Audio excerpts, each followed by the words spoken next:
everyone. It's Good to be back again. I'll just confirm real quick that I'll confirm real quick that we're live and well and direct.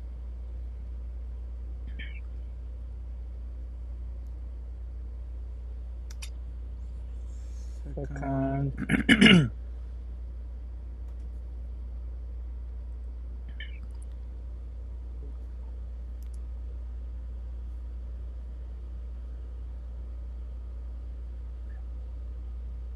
Okay, it looks like we're live.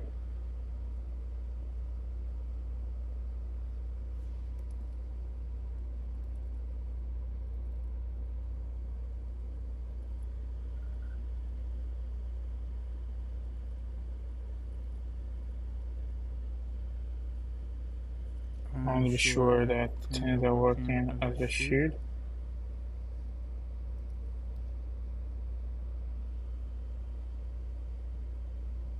Okay, it looks like it.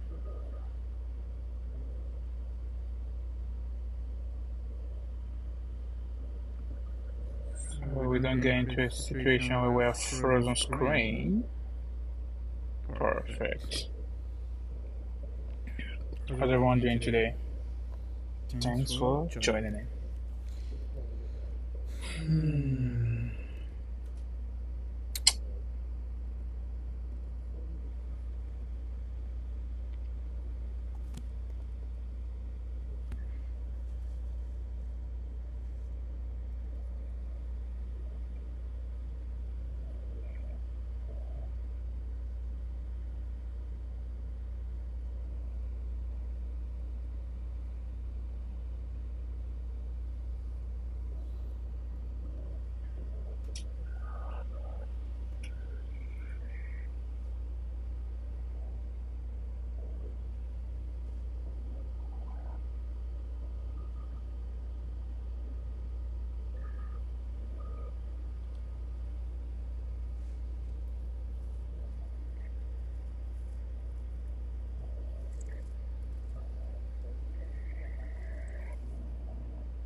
Let's do a little experiment.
Okay, like a successful experiment.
Let's see how this looks like.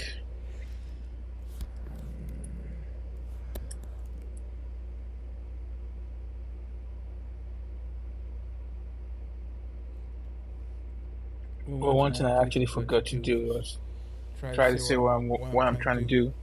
So right now, today, I'm just trying to make it possible to support lifetime definition and type param generics. And if we're going to support that, we would have to figure out a way to propagate that when we're like traversing any links, like if you have one to many or many to many or one to one or even embedded object, how you can traverse that. If the embedded object or the foreign struct uses generics, lifetime or type param, then we need to support all those things, and that's what I'm trying to do right now.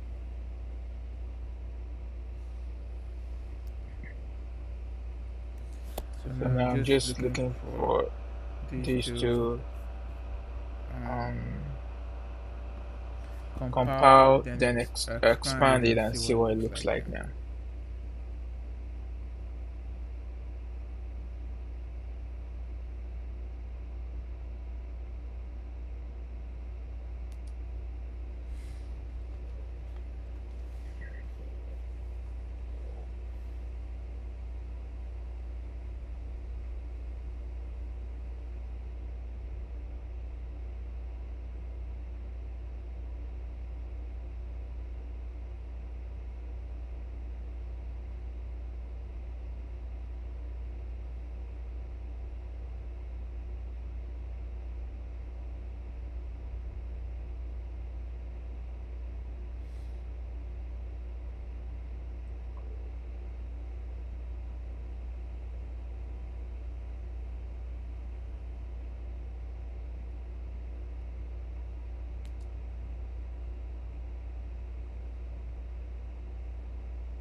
So this is still building, and that is just build,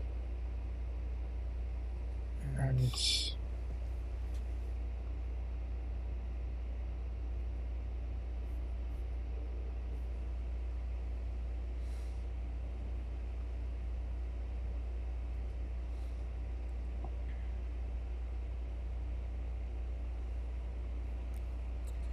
once that builds, we'll see we're trying to support lifetime and type param generics. Once we're able to support that, I think we have most of the things we need to.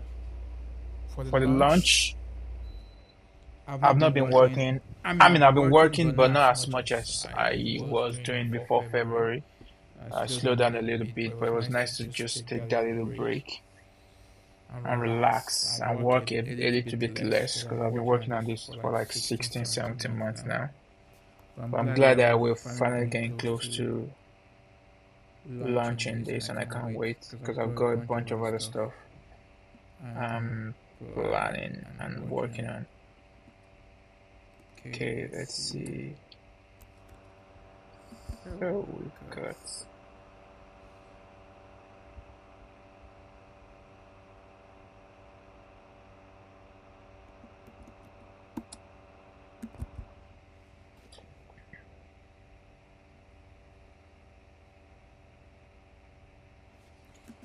Let's see.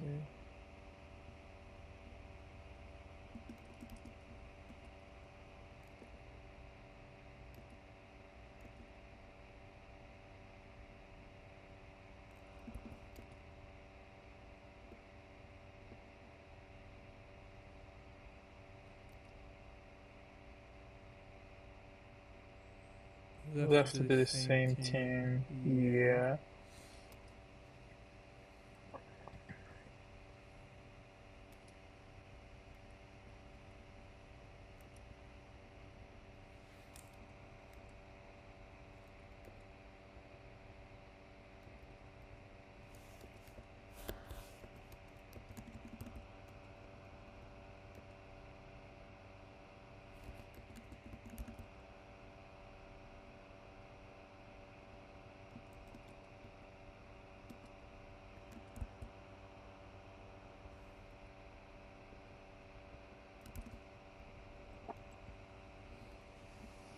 Analyzer is still doing some checks, so we'll wait for that for a little bit.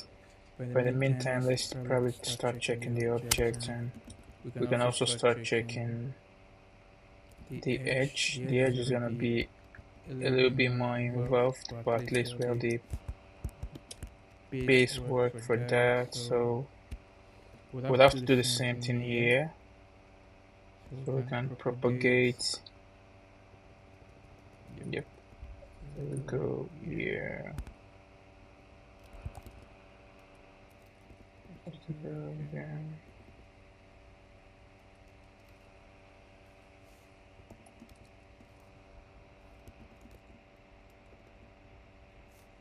Yeah, let's get the marker.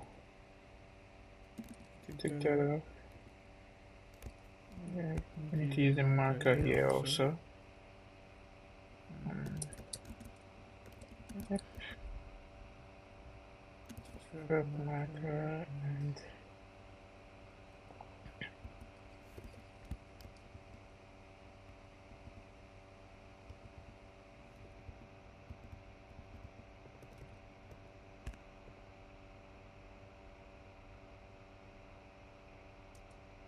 I say. Short name, blah blah blah. We have the type generates in the word class. Okay. Good.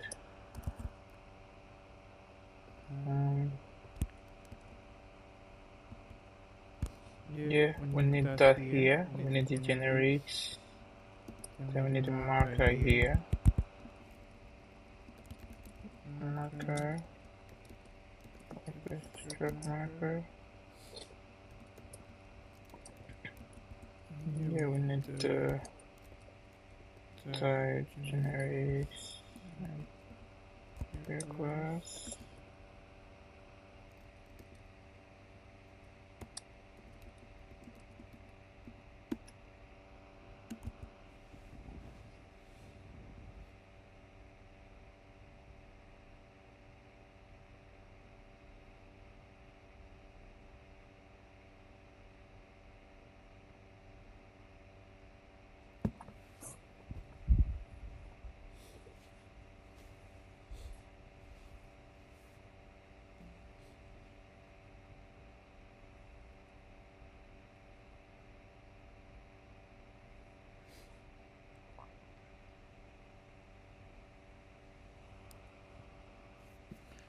Taking a little bit too much time to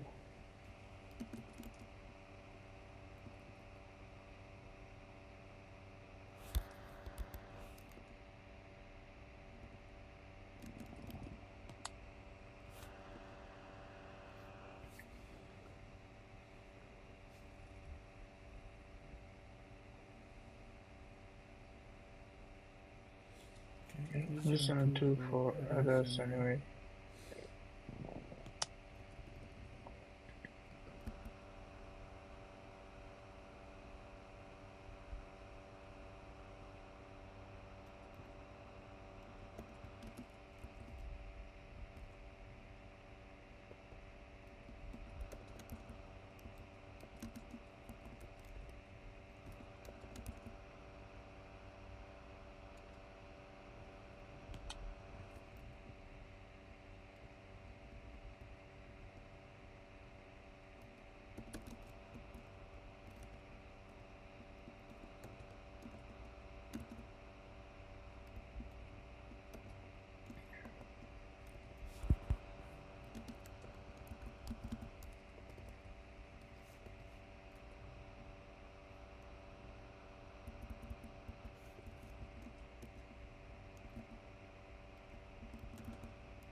Okay.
Let's actually reload this and see what it looks like.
Yes, Yes, so so we're we're trying to trying to support support lifetime lifetime and and type type around around generics, generics, and and once we once we have have that, that, I I think think this is this the is the last last main main thing thing we we have we we need need to be to be ready ready for for launch. launch.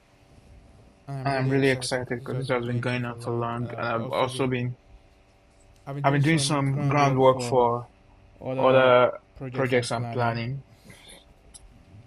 So it's So been it'd be nice to nice to work on work on something something a a little little bit bit different different finally. finally.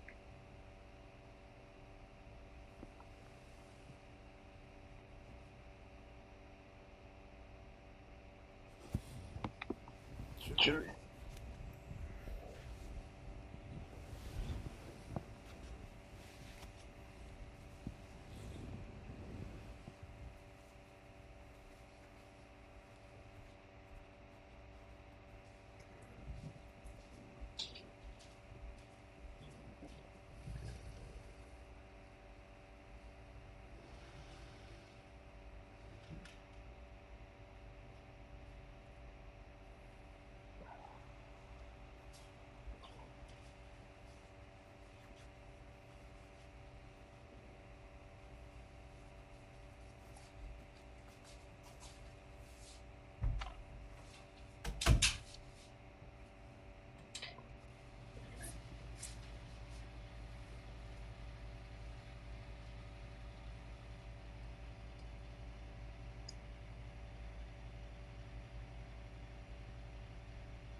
I'm I'm back. back. So So let's let's see see what what we've we've got got now. now. Oh, Oh, it's it's still still loading. loading.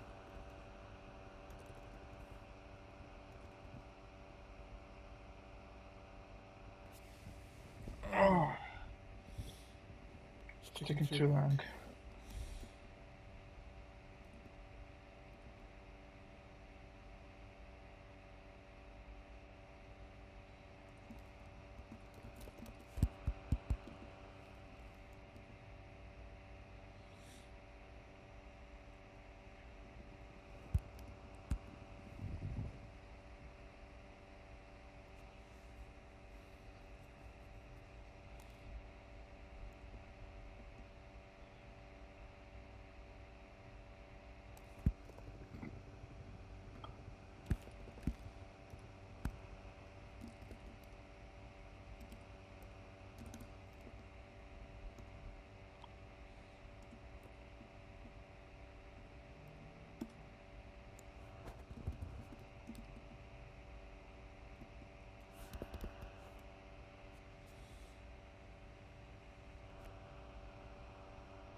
trying to figure out why this is not resolving.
Okay, I'm actually done with most of the things I want to do for this.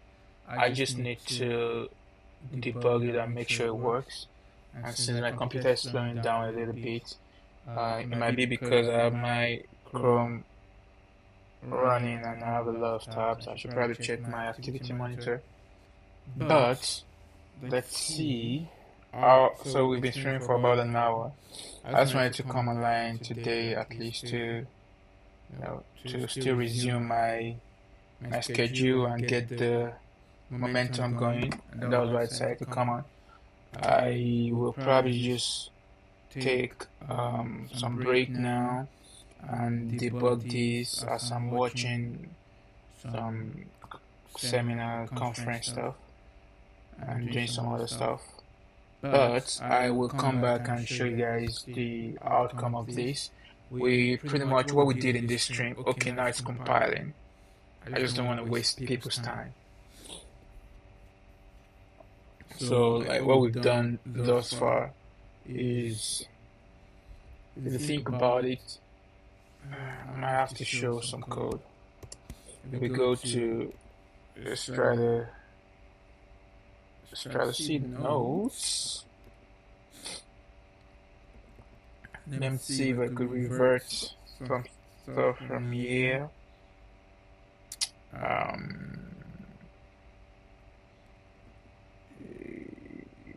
Okay, yeah, this is why that's messing up. But anyway, let's try to fix this first.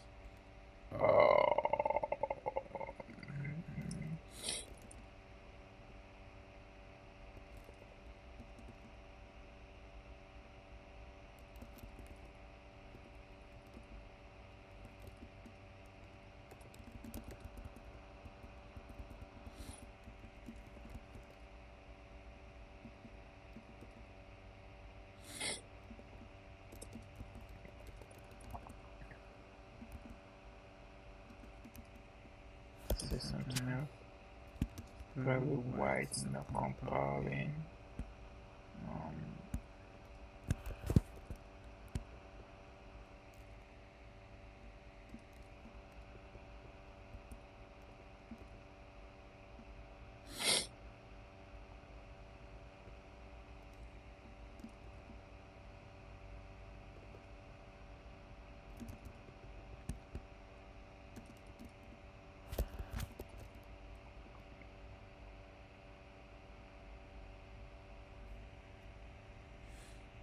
But anyway, the idea is that when we get this, when we build schema, basically the database schema, which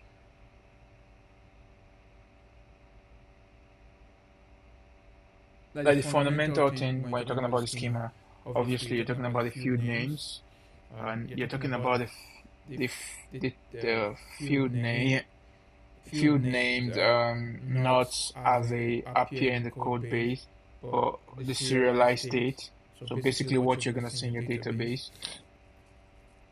And when you're working with that, sometimes when you're trying to traverse the graph and you're trying to access the field from some foreign field, like when you have like one-to-one, one-to-many relationship, like direct links, or when you have like relations, basically when you have like that relations are more like many-to-many.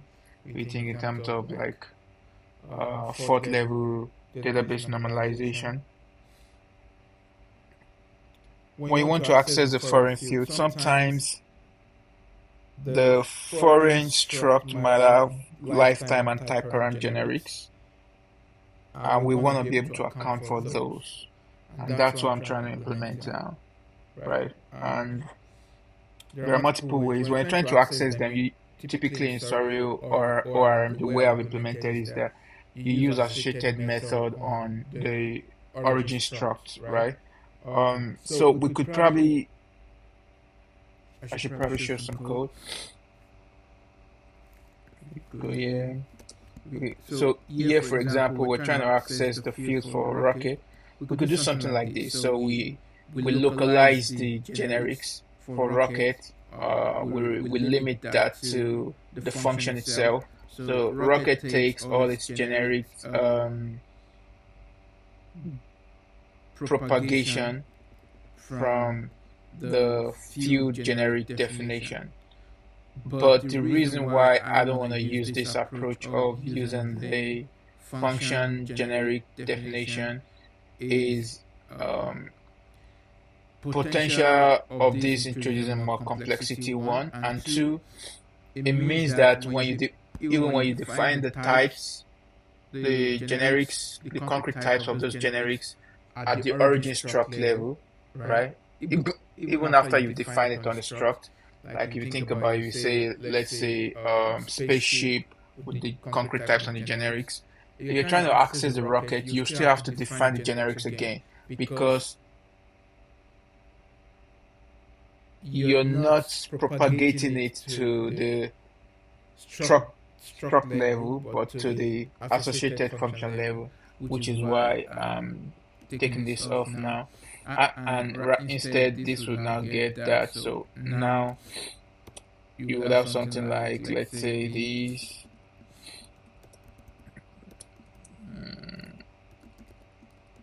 And of course, you can have the stuff here. Then you have the where. You could have where T, something like this. So now it's going to be getting it from the struct. And the benefit of this is that once you've defined the concrete type at the origin struct level, you don't have to define that when you're trying to access the when you're trying to access the foreign field through the traversal via the associated function, which I think is not only better, but it's also the expected behavior, because when you do the struct definition, the field types already get their lifetime and type param generics definition from the struct level type and lifetime and type param definition. So I think that's not only the more ergonomic approach, is also the idiomatic ideal approach. So he starts because the schema themselves, the schema definitions don't really care about the struct because they are independent of the generics. Like they only require the field names for the most part and the field definitions, which are generated from for each field using some heuristics or explicit definition. But anyway, so now you make me laugh. Let's see what we're getting now. We might have to restart this. There was one stuff we fixed there. Let's try to restart. So I think I've done most of the things I need. Let's first get this fix, phantom, data type, tokenization.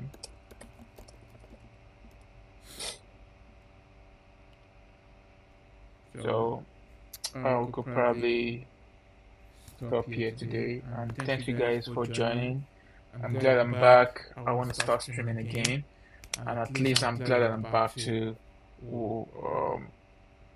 putting more time and work on this project, and I'm excited. Like I said, if you've seen the latest video I shared, which is like the first video in a very long time I shared on my channel. I'm working on some other projects already. So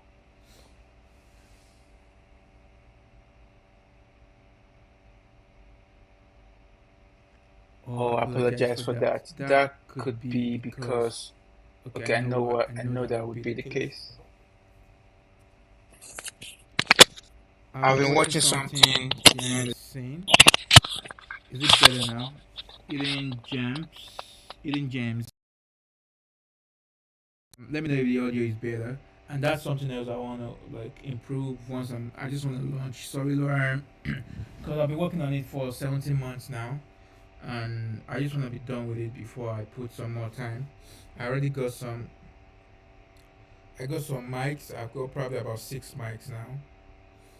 I want to improve the sound quality and visuals. My super chats. Oh, I've not even checked that. Thanks, I appreciate that. Let me see. Let me look into that now.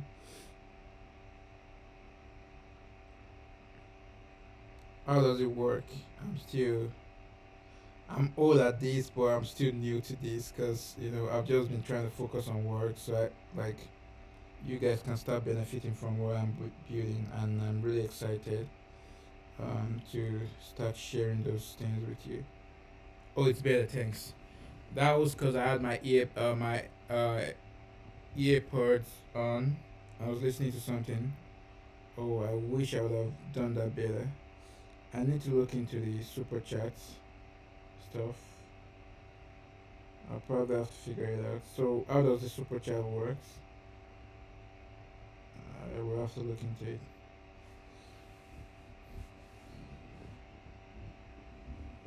Yeah, like I said, thanks for joining it, James. I appreciate you for letting me know about the audio stuff. I will, like I mentioned, I have a lot of mics and I want to improve my setup. Also, at the same time, I want to keep it more raw, like relatable to like just day to day life. I don't want my setup to be too polished. But I've got all my cameras and gears and everything. So, but I still want to improve the quality of the visuals and the audio. And like I said, if you've seen the latest video I uploaded, which is the first video in a very long time, I mentioned there I'm working on some projects which I'm very excited also to share with you guys. And one of them is like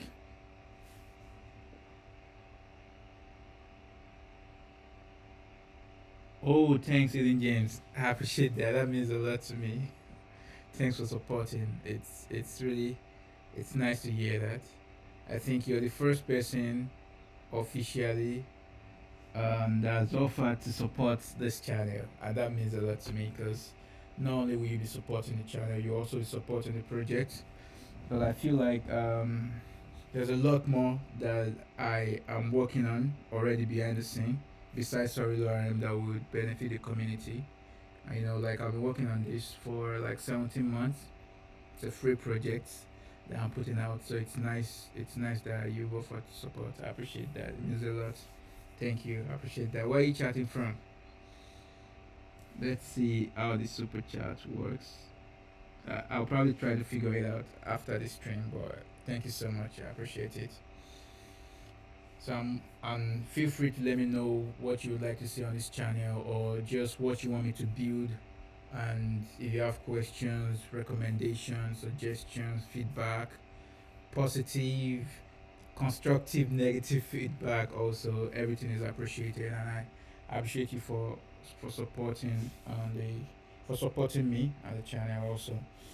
So like I mentioned, besides SurrealORM, I have like very big plans for SurrealORM for the future. Um, so I plan to drop V1 Alpha soon.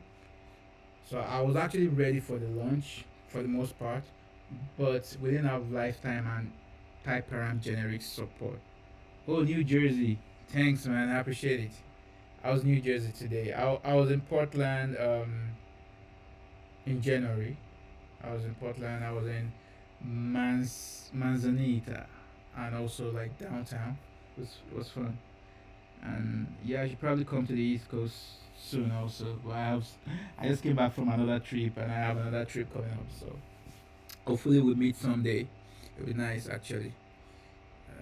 When I maybe one day when I'm in New York or New Jersey, I can pop in and it'll be nice.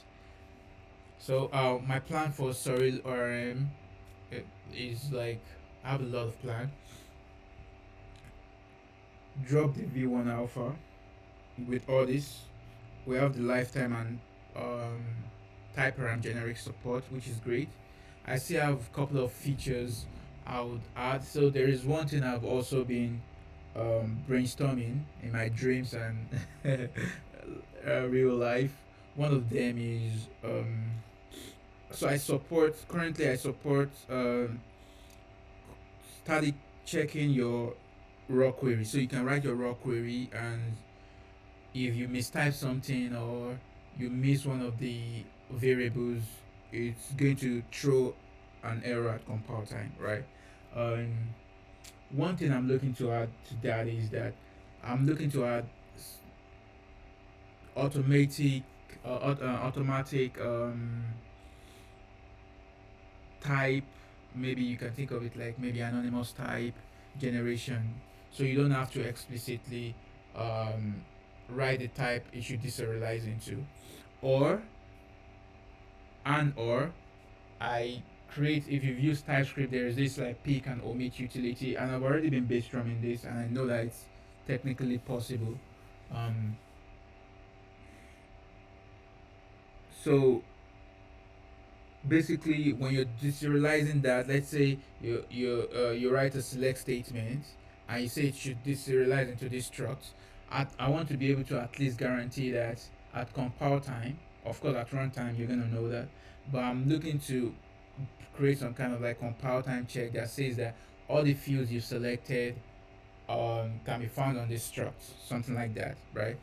Um, but besides that, I have some grand plan for SurrealORM.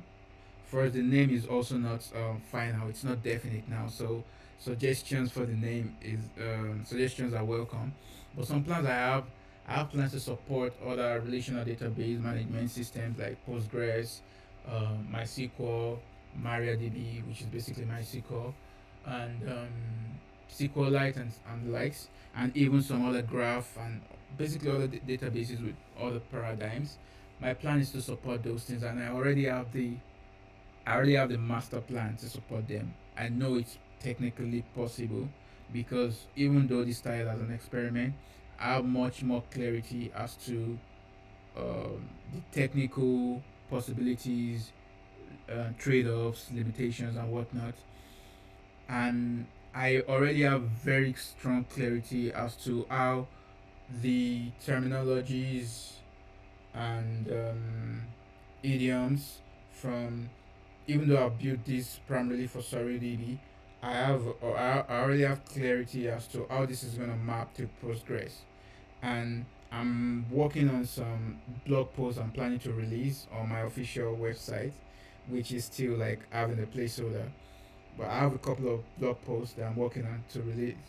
Um, explaining the roadmap and the grand plan for SurrealORM.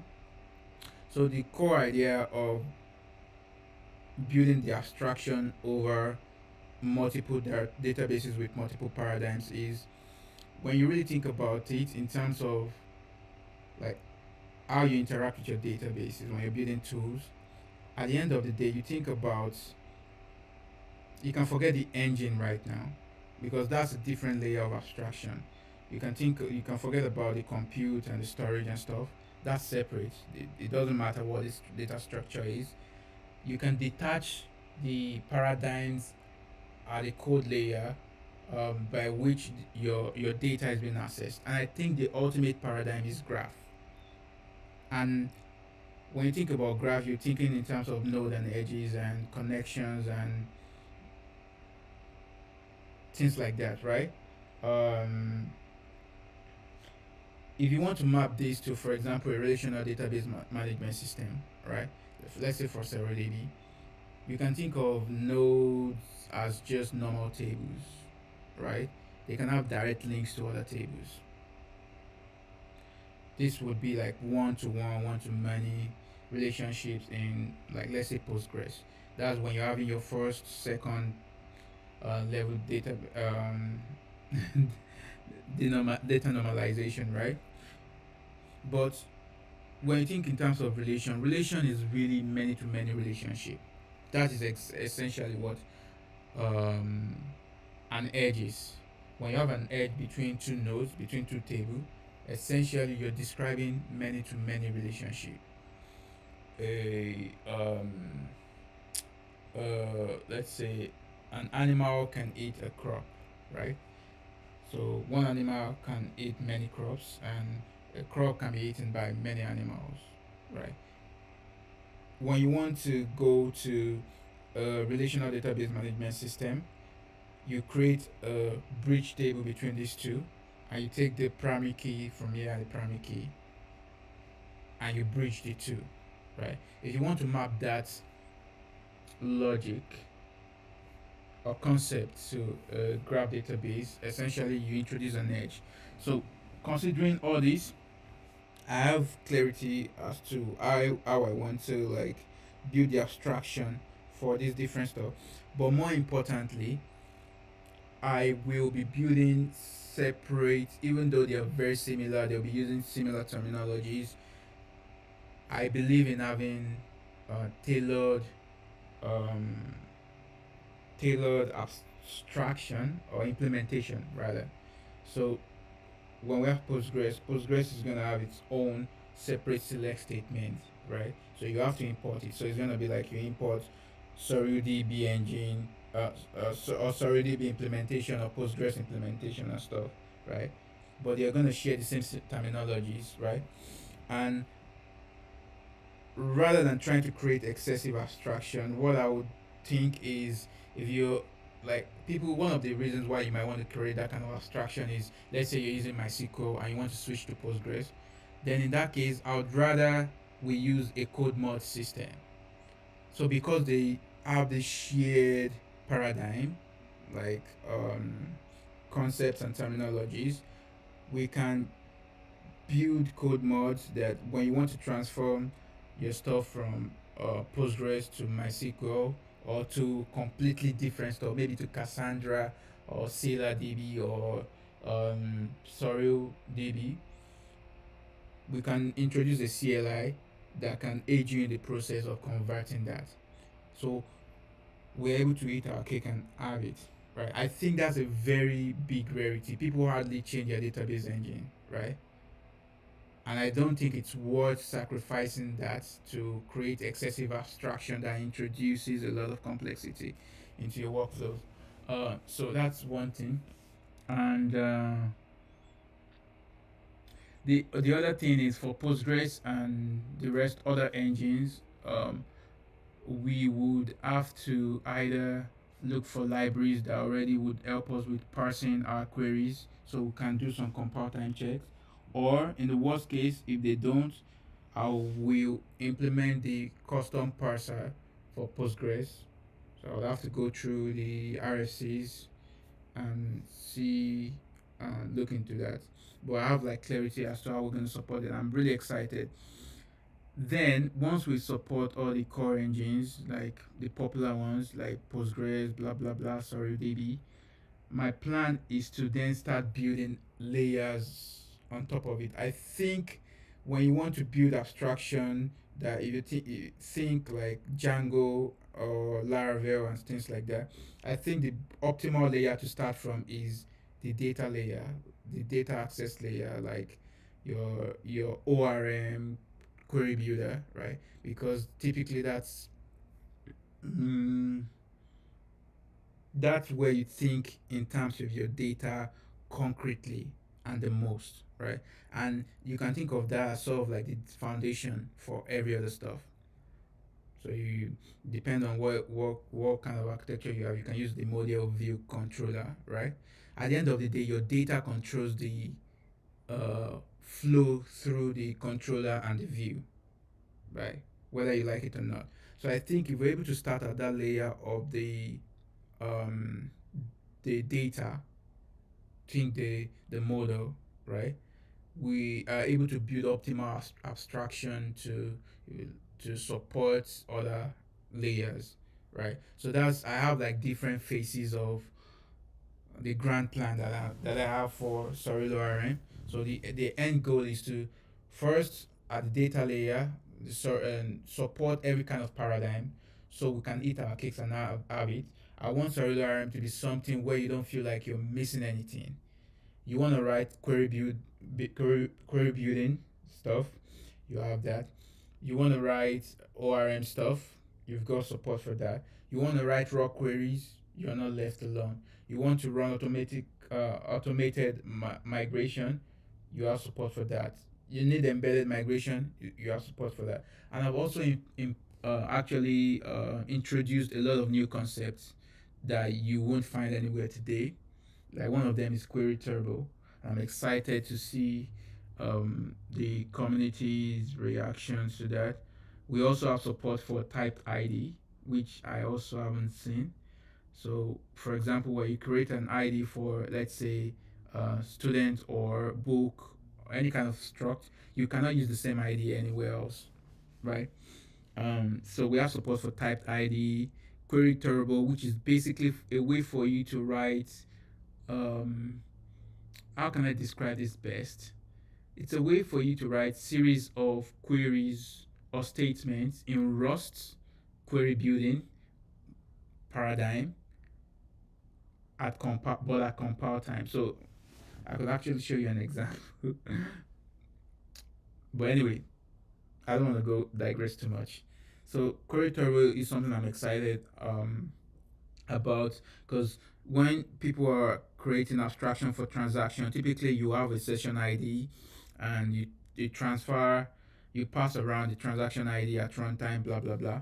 But the way I'm seeing this is Rust is a very powerful language, right? And we don't have to do that at runtime because we can do everything. We have every metadata we need to do that at compile time. So this way, when you're writing your transaction, it feels as though you're writing the normal Rust code. You can see some examples on the README. That's something else I'm excited about, very, very excited about. And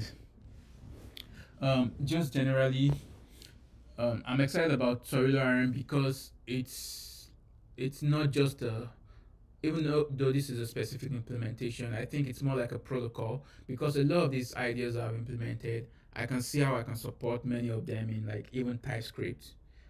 And of course, TypeScript doesn't have as much power like um, you have with declarative macros and stuff like that. But you can then implement like you think of something like ESLint.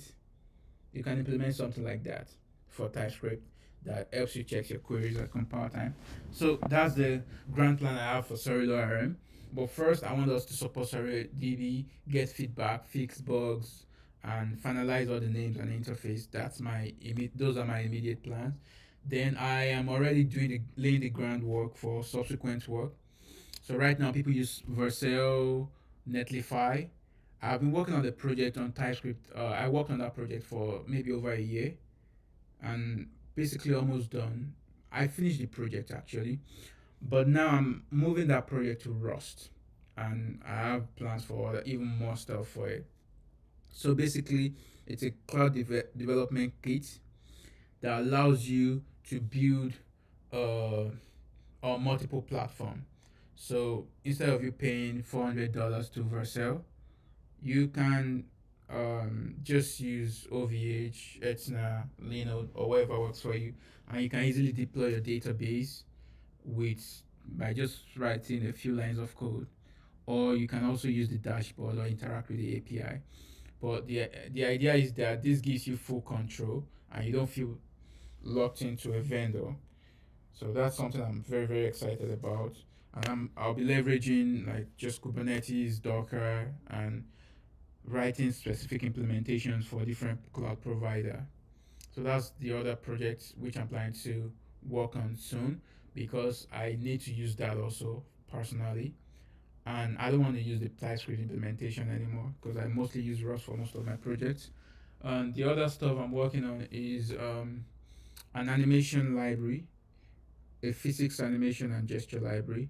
I'm already laying the groundwork for that also. I'm very very excited about it.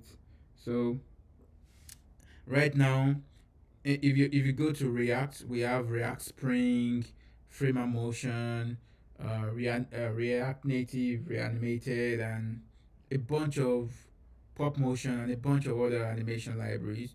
But we don't really have any for Rust, right? And the plan is to build a physics animation library for Rust that you 2D and 3D animation library and gesture also.